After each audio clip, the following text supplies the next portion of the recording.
بسم اللہ الرحمن الرحیم۔ السلام علیکم، میں ہوں انصر اور آپ دیکھ رہے ہیں میرا یوٹیوب چینل عرب جمبو نیوز۔ جدہ میں مدد کے بہانے معمر افراد کو لوٹنے والا یمنی گرفتار۔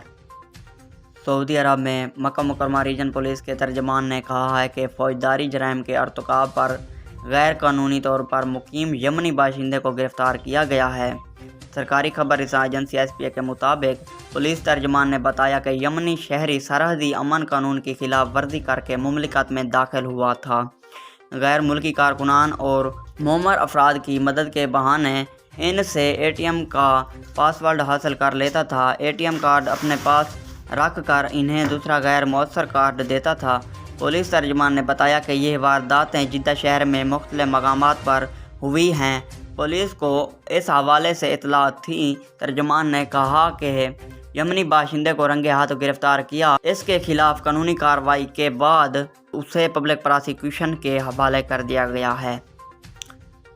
اگر آج کی ویڈیو اچھی لگی تو میری ویڈیو کو لائک کر دیں۔ چینل پر نئے ہیں تو پلیز چینل کو سبسکرائب کرنا نہ بھولیں۔ بہت شکریہ آپ کا۔